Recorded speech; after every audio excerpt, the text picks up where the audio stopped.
What can a Toyota one-ton truck do for you? Haul a 2,655-pound payload. Ngayong video ay pag-uusapan natin ang 1996 Toyota Hilux. Pagdating sa mga pickup sa Pilipinas, ito yung masasabi mong certified legend talaga. Part ito ng 5th generation Hilux na tumatakbo from 1988 hanggang 1997. Ito yung era na nagpatibay sa reputasyon ng Toyota bilang gumagawa ng mga indestructible na sasakyan. Ang 1996 model ay nasa tail end na ng 5th generation, ibig sabihin perfected na nila yung timpla ng truck na to. Sobrang iconic ng boxy look nito. Hindi siya kasing laki ng mga modern Hilux, yung mga katulad ng Conquest natin ngayon. Pero sobrang lakas ng dating. Ito yung panahon na pure utility ang design philosophy ng paggawa ng Hilux. Walang arte, trabaho lang. Nung 90s sa Pilipinas, pag naka-Hilux ka, boss ang dating mo o may hacienda kayo. Ito yung mga sasakyan na ginagamit pang haraba sa bukid, pero pwede ring pang porma sa bayan. Sa ilalim ng hood, may kita mo yung mga legendary diesel engines ng Toyota. Merong 2.4 liter at 2.8 liter diesel engines. Ito yung mga makina na walang kamatayan. Hindi sila mabilis, actually medyo mabagal ang acceleration at maingay. Pero ang torque at reliability, grabe. Wala pa masyadong sensors o computer box noon. Kaya kahit ilubog mo sa baha o putik, basta hindi pinapasok ng tubig yung intake, aandar pa rin yan. Madaling ayusin ng kahit sinong mekaniko sa tabi-tabi. Pagdating naman sa ride quality, kung sanay ka sa comfort ng mga modern pickups tulad ng Ranger o Navara, maninibago ka dito. Sa mga 96 models, madalas naka-leaf springs pa rin ito sa likod. At minsan pati sa harap, depende sa mga variants tulad ng LN106 na may solid axle. Doon nag-switch na rin sila sa IFS o yung independent front suspension sa ibang models ng mga panahon na to. Yung feeling nga pag dala-dala mo to sobrang tagdag talaga. Ramdam mo bawat lubak sa kalsada. Pero ito yung rason kung bakit kaya nitong magbuhat ng sobrang bigat na cargo nang hindi dumada pa ang sasakyan. Yung model nga na to ay isa sa mga sobrang sumikat na generation ng mga Hilux. Hindi pwedeng pag-usapan ng 5th gen Hilux nang di nababanggit ang Top Gear. Ito yung generation na sinubukang sirain nila Jeremy Clarkson sa TV show. Binangga sa puno, nilubog sa dagat, sinunog, at nilagay sa taas ng building para pasabugin pero umaandar pa rin. Dahil dito, tumaas lalo ang resale value at respeto ng mga Pinoy sa mga 96 model na Hilux. Ito ang proof na Toyota reliability hindi lang marketing. Ngayon mag-iisip kayo bakit hanggang ngayon mahal pa rin yung mga Hilux. Lalo na yung 1996 na model highly collectible talaga yan. Ito yung paboritong base truck para sa mga off-roaders. Mataas yung ground clearance. Siyempre matibay yung chassis. Kahit 25 plus years old na, mahal pa rin yung mga binibentang second hand na kotse sa marketplace. Minsan mas mahal pa to sa mga 2005 hanggang 2010 na models dahil sa classic factor at tibay ng makina. Ang Toyota Hilux nga ay hindi binili para sa comfort o speed. Binili to ng mga tao noon dahil sa isang simpleng rason. Hindi ka talaga ipapahiya nito. Matagdag ang ride, sigurado ka namang makakarating ka sa gusto mong puntahan. Kahit saan pa yan. Pero ngayong video na to, medyo kakaiba yung take ng owner sa kanyang Hilux. Dito naman sinagad niya sa baba. Tara tignan natin kung anong mga pinagagawa niya sa kanyang sasakyan. Simulan natin yung video. Okay boys, ito naman yung ipapakita natin na Toyota Hilux. Papi, magkapatid ba itong mga to? Hindi. Sobrang bababa, tol. Ito naman to boss. LN85 1996 na Hilux. 4x2 lang talaga yan. Plano ko talaga dyan dapat. Static lang. May spare ako na air yung pinagugutan ko dati sa auto ko. Kaya dyan, nilipat ko dyan. Ayan, kaya nagkaganyan-ganyan yan. Tabas-tabas. Sinabol talaga namin para dito sa vlog nga. To start off boys, isa siyang Hilux, no, tol? Papi, kadalasan Hilux. sa Hilux, tol, lift-lift din yan, Off-road, no? oo. Ayun, ngayon pa isang problem ko nga since ang dami nga din naming kinonvert. Pang ilalim, usually sa mga auto supply, puro pang 4x4 na lang. Bihirang-bihira ang 4x2. Kaya ayan, puro conversion ang ginagawa namin. Tulad yung sa likod, yan. Pakita natin. Pero maganda yung wheel setup, tol. Tsaka bagay na bagay sa kotse, tol. Papi, ano feeling yan kapag nakasakay dyan? Okay naman, before kami talaga mag-lowered, nakamolya to. Yun talaga yung pinaka main issue ko since yun yung lowest point ng sasakyan. Lagi siyang sumasabit. So nangyayari, nababasag yung pinaka-lock nung molye. So yun, ang ginawa nung mekaniko nga namin, tinanggalan niya ng molye. Tapos ang ginawa niya, ito, kung makikita nga. Ay po, tsaka ito Ayan. pala yung butas kanina, tol. Yung mga setup na ganyan, pang mga off-road talaga. Kaya nga Instead na paangat, pababa naman ang ginawa niya. Nagamit mo to ng naka-lift. Hindi talaga kasi Agad-agad, wala gano'n? talaga sa puso ko mag-lift Ano talaga, lowered. At least ito naka-air shoes, papi, no? Hindi ko rin kaya na mag-daily ng ng mababa masyado. Grabe kasi yun eh. Tropa natin na yun, no? Pambaliw na yung mga Isi na puso static. Isi na puso. Maganda sa Hilux, papi, hindi namamatay ang forma normal yan eh.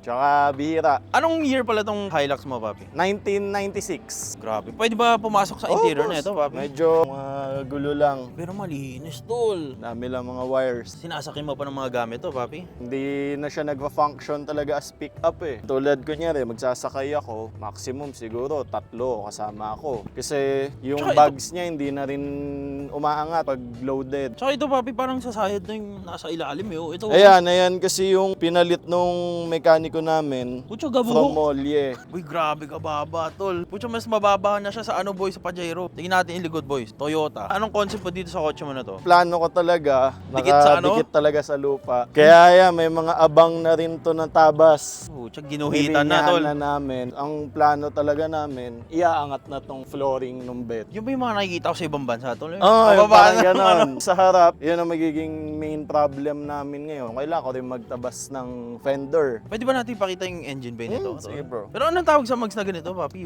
Din rims. Din rims. Kay JMW. Business turbo, tol. Pang. Papi, kapag ganyan, hinahataw mo pa, syempre turbo yun eh. Hindi rin siya ganong kalakasan boss eh. Kasi ano lang to, 2L. Stock niya talaga na engine. At least may stuto sa Actually, ito talaga, NA. NA, tas tinurbo nyo. Since meron naman lumabas na 2L na turbo talaga eh. Bumili lang kami ng manifold, fabrication ni JD Muffler. Yung ganitong Hilux ba, magkano ang bentahan ng second hand na ganyan? Nagre-range siya from 250 to 300. Depende talaga sa condition. So usually, bugbog na ito, tulad na ito, nakuha ko talaga to. Ano siya, company car. So high mileage, daming tama na rin ng kaha. Pero hindi mo naisipan, Paps, na i-restore, gano'n? Inaano ko lang talaga since madaming ang mga tatabasin. Ayan, may mga kakating-kating pa kami. Inuuna kong tapusin talaga bago mag-repaint. So ikaw din, ang goal mo, pababa ka na ng pababa. Kaya ako nag-air eh. Gusto ko, mas mababa talaga. Parang di pa satisfied dun sa height. Di pa siya satisfied dito, boys. Pang, gusto mo nakadikit, tol, yung Nakaano talaga. Pucha, tatabasin itong mga to, tol. Yan, yung magiging niya. Ito, boys, so alisin Yung itong inner mga to. fender talaga. Kasi ilalabas na yung mga gulong, Paps, no? Pero same kayo nung pinagpapagawa ng pa-lower niya. May ako nagagawa kong isa. Minsan si Kuya Alvin din, si Alvin Grifaldo rin yung gumagawa. Yung sa conversion sa likod, si Dante Silva. Kung gusto nyo man magawin ganito yung mga sasakyan nyo, dito yun sa Cavite, Paps, no? Mm. Taga saan ba kayo? Silang ka din?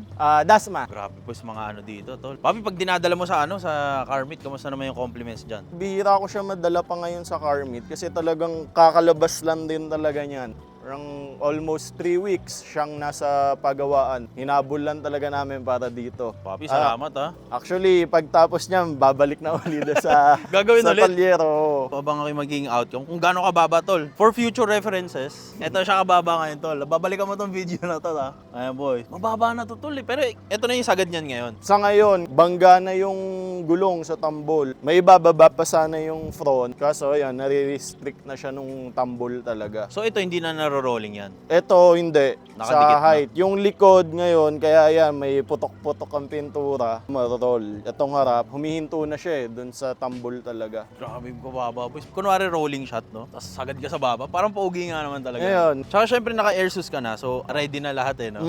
Sabi ko, naka-air ako eh. Parang if hindi ko naman masasagad ng mababang mababa, parang sana nag-static na lang ako. Sa bagay. About sa makina, wala nang tirik problems dyan. Wala na since palit din ng cooling system, medyo marami na ring nagastos. Overhaul, paggawa ko na rin. In terms naman sa turbo, nadagdagan na ng konting-konti lang since lang din naman kasi siya eh, low boost lang din eh. Sa tranny niya kasi, since hindi ko pa rin parang magamit na naka-turbo since naka-low speed ako na tranny eh. Kasi yun talaga ang stock ni 2L na NA. So yun lang ang future plans, papi. Tatabasin natin. More tabas lang. pa, more tabas. After man tabas, repaint na siguro since okay na eh, wala na mga puputok na pintura eh pag ginalaw. Pero boys, so nakakatuwa. Parang Benz ang datingan sa Gedli, oh. Pang, uy, napakababa. Used to be sobrang taas ng Hilux, tol. Pero sinagad niya sa baba. Papi, ito yung air suspensions mo. Yan yung system, yung compressor tsaka yung tank. Pero yung mismong main system nandito sa loob. Kasi ito, pwede naman itong mabasa nangyari. Tsaka boys, ang galing nung gumawa, tol ha. Kutsa na ilipat niya yung shocks para mas maibaba, papi. No? Yung una niya, nandito pa ganun siya eh. Pag nag-air out siya, konting-konti lang talaga yung nangyayari. Pag nag-air in, nag-try kami mag-short strut, pumutok lang yung shocks.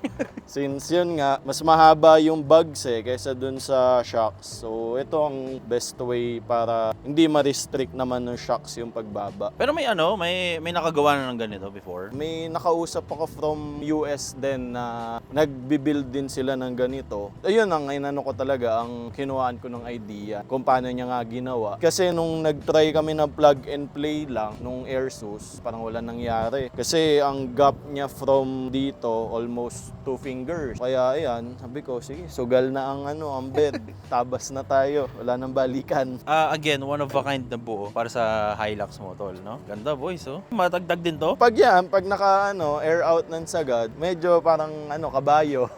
Pero pag Jumping jacks. may naman, may hangin naman yung bag, okay naman. Pwede comfort, pwede na. Gusto ko na magka-Hilux, papi, pero siguro sa akin, off-road. If ever, makakuha ng budget uli, isang off-road din. Oo, pero maganda, wag mo na baguhin to, tol. Oo, Para may to eh. may isang laruan. Oo. May Actually, isang pang na off-road. to, 3 years ko ng project. Medyo mabilis din kasi magsawa eh, kaya kumuha ko ng mas masakit sa ulo. Pero Pops, hats off sa napakaganda na sasakyan mo. Papi, ano ulit pangalan mo? Atien. Si Atien. Papi, any shoutouts na gusto mo batiin? Alvin Grifaldo, Grifaldo's Garage, tsaka JMW Wheel para sa mugs ko. Flip and Bayan, sila yung nag-fabricate sa likod ko na suspension. Last question pala, no, para sa mga gusto rin mag-lower ng ganito, pwede mo ba kami bigyan ng rough estimate kung magkano yung abutan ng ganyan setup? Kasama ba air? Oo. Nag-range ng around 50 to 70 ngayon yung mga basic packages ng air ngayon. Dito sa conversion ko ng likod, siguro more or less 25 to 30 rin ang naubos ko. Pero kasama naman na tong yung latero, materyales. Sa harap naman, wala masyadong binago. So, yun, around siguro 100K. So far, yun pala naman nagagastos ko para sa suspension. Papi, may naisip akong ewan ko kung pasok sa concept mo, pero may naisip akong idea dito sa setup na to. Pwede siguro lagyan mo to ng speaker na hollow speaker para maitago mo yung Yun yung Diba? ko sana. Actually, iniisip ko nga rin, lalagyan ko muna pansamantala lang ng parang trapal lang eh. para tago, no? Oo, parang trial and error pa lang talaga ng magiging outcome niya since kinakapapa namin yung magiging final height niya eh. Isipin mo, Pops, may dito, no? May ganun lang, May takip. cover, oo. Bakit ka may dyan? Speaker, di ba? Parang kay Dog Vlogs yung Nakatago. fuel cell niya. Oo. Parang may cooler. Pero parang maganda nga yun, Papi, para mas palaisipan sa malinis mga kasi. tao, no? Tsaka palaisipan, naka-aerosus o Oo. diba? So far, yan muna since may mga gagalawin pa rin kami after talaga na ito. Papi, after siguro mga 6 months, sagad na sa baba to, Hilux. Sana, pag nagkaroon uli ng budget. Abangan natin yan, boys, kung hanggang gaano kababa ang isasagad na ito ni Papi. Papi, salamat. Pinakita mo yung Thank you, boss. sasakyan mo. Thank you sa opportunity rin para ma-vlog tong project. Pakita natin last, boys, ang mga sasakyan. Napakababa nitong mga to. Boy, Boy, isipin mo yung Pajero talaga. Mataas to dati. Sinagad sa baba. Tapos ito namang Hilux, sinagad din. Diba? So, antayin natin yung iba, boys. Papakita pa natin yung mga kakaibang build dito sa Cavite. So, let's go! Okay, boys, ito naman ang Avanza, Toyota Avanza. Humabol, Papi. Clutch time, no? Clutch time. Papi, ano pangalan natin? Pakilala ko sa vlog natin. Chan Crema from Indang Cavite po. Papi, bihira ang bumubuo ng Avanza, tama ba? Opo. Dahil parang actually uso yung Avanza dati, no? Apo. Until lumabas yung Innova talaga. Apo. Pero bakit Avanza ang napili mong buuhin? Ano po kasi, family car, first own po kami. Before, mother ko lang po yung nagamit. All stock siya until 2022. Sinulang ko pong bilan muna ng mag, 17s. Unti-unti pong dinrap. Tas nung medyo, Unti-unti bumaba. nung medyo nabitin, ayun, balak pa pong sagad pa. Kulang pa sa baba to, Apo. boy. Parang green ang kulay nito, no? Metallic black po siya, Metallic black? na original color. Orig paint pa to. Apo, orig pa po. May konting retoke po dun sa bumper tsaka fender, pero all in all, stock po. Ano ang mags mo na ganito, papi? Weds po, Cerberus na Japan. Ano ang pinakamalaki size na nakikita mong sinasalpak sa Avanza? Kalimitan po, 17 sila. Kaso, nag-air sila eh. Static po. Static is the key. Hanggang masira, static po tayo. Sa sukat, papi, syempre maraming magtatanong, ano ang tire size? Tsaka specs ng gulong. 17 by 7, tapos 80-40. Tapos 205-40, 17 po ang gulong. Paano mo nakuha yung setup na static na ganito, papi? Ano lang po, kami yung magtotropa, naka cold sleeve lang, then ayun, may konting conversion. Nung una po, 2-finger gap, nung nabitin, binaba po ulit namin yan. 0 gap. Balak pa pong isagad pa, if kaya pa po. Puiso, pucho, wala na tol. Hindi na matusok. Pogi ang bumper mo, papi. Ano tawag sa ganito? Type S bumper po, galing siyang Malaysia. Ang kinuhanan ko po nagbebenta po siya ng Avanza si Sir Melvin Morta. Pati po si Grill, Type S din po. Separate po sila. Pwede po tayong bumili ng bumper lang. Shoutout po kay Sir Melvin. Siyempre, may mga Avanza viewers tayo. Magkano ba value ng ganyang setup ng mukha? Price range. 25 to 30. Kasama na po yung mga shipping, ganyan. Then yung pag-install po, tapos kasi nakuha ko po yung plastic eh. Walang kulay. Apo. Parang sa Avanza, yung stock kasi natin dito sa Pilipinas, hindi ko masyado trip yung mukha, no? Apo. Mas pogi talaga ganitong type Mas S pogi na mukha. po na Type S. May kulang pa po yung side skirt na Type S din po yun, I think. Tapos So, ano ang type S na yung papi sa Malaysia? Ano yun? Ano galing po siyang Malaysia eh. Meron din po siya sa Indo. Yun lang po yung pinakatawag nila. Kahit po Gen 1, Gen 2, and so on. Type S na bumper po. As a Avanza user, kamusta naman yung review mo dyan sa kotse na yan? Sobrang tipid kasi 1.3 lang. J lang kasi before J, E, tapos G. Ito po yung pinaka manual. Manual po yung window. Manual din po yung mga lock. Base So, variant siya. yung pinaka basic. May konting pinaltan lang po para maging katulad ng G variant. Pero actually boys, ang Avanza, pogi ito papi. Apo. Pogi talaga ng Avanza boys. Silipin nyo rito sa gilid na ano. Parang ito yung perfect na kotse kapag gusto mo mag-Euro setup tol eh, no? Papi, naisip mo, maglagay ka ng roof rack dyan? Hindi ko pa po masabi kasi ang plan ko po is VIP. Sinimulan ko po sa steering, then papa-upholstery ko rin po yung interior. Tapos ipakita natin yung taillight, tol. Ito, bihira ang... may clear taillight ba talaga ang Avanza na Wala option? po. O wala. So, So, ito na yung ginawa ni kanina, Apo, Idol. 1 of 1 po yan. Panis. Pwede pa rin pala magkaroon ng boys, yung parang texture, no? Tapos i-clear taillight mo lang. Pogi rin ang taillight eh, no? Sa papi, Tirik Moments, kamusta naman? Mga mechanical issues? Wala pa naman po. Since 2009, family owned nga po. Almost 105 km pa lang po ang natatakbo. Wala pa pong napapaldan sa engine. May ilan po na pinaltan sa aircon, but sa engine po, sa under chassis, wala po. Nilowered mo lang stock talaga? po. Nilowered lang po talaga. So, sa interior, papi, pwede ba natin makita Sige yung mga pinaglalagay mo dito, tol? Sa VIP setup, tol. Start lang po muna ako sa steering wheel. Naka-momo po na galing po siyang Daihatsu. Dati po hindi siya naka-2-din. Ano rin pala ang Avanza, papi, no? Parang masikip, Apo, ba? hindi po siya katulad ng Innova na medyo manipis, no? malaki. Ang Avanza, pagkakaintindi ko, lower siya, no? Parang mas smaller Innova, no? Aba. Pero panis, boys, mas maganda umupo sa kaysa sa Innova, tol. Kasi yung Innova dati, di ba, bench type, Aba. yung nasa gilid. Aba. Ito nakaharap, boys, oh. Sa Gen 1 po, but dun sa mga Gen 2, iba na po yung row nila. Ano na yung tsura ng Rose? Yung nakahati na po, like ng second row. Ba't hindi mo pa naisipang alisin to, papi? Plan ko po kasi magkaroon ng box tapos subwoofer, so sound. Wala pa lang pong time and unti-unti. Project Avanza po talaga na Gen 1. Sa tint, papi, nakatint to. Apo, bluish ceramic. Ganda, boys. Oh. May ilaw kasi tayo, boys. Pakita natin yung stance ng Avanza. To, ang pogi din eh, no? Parang mobilyo, no? Apo. Sabi nga po nung ibang friend ko, parang Wigo. Uwi na malaki, tol. Tapos naka-type S yung mukha. Boys, maganda talaga Avanza kapag naka-type S. Tipo mo ba yung all-stock na itsura ng Avanza o hindi? Mas makikita po natin kasing mababa if naka-type S. Before, parang sobrang taas po niya. Ganda, boys. Papi, may mga shoutout ka ba o gusto batiin? Shoutout po sa Chaburut. Shoutout po dun sa tropang Autoturf sa family ko. Papi, salamat ha. Thank you po. At maghanap pa tayo ng mga Avanza, boys. Alam ko sobrang dami naghahanap ng mga ganitong review ng Avanza. In the near future, maghahanap pa tayo ng mga ganitong sasakyan. Sa Avanza line, para sa akin ito pinaka-pogi sa'yo. For me, yan din po. Ito, Apo, kahit ito pinaka-pogi. po, if ever may Gen 2 ko, Gen 1 pa rin po yung pipiliin ko. Pogi kasi, boys. Perfect 2000s Apo. car talaga, no? Okay, boys, napakaganda. Let's go.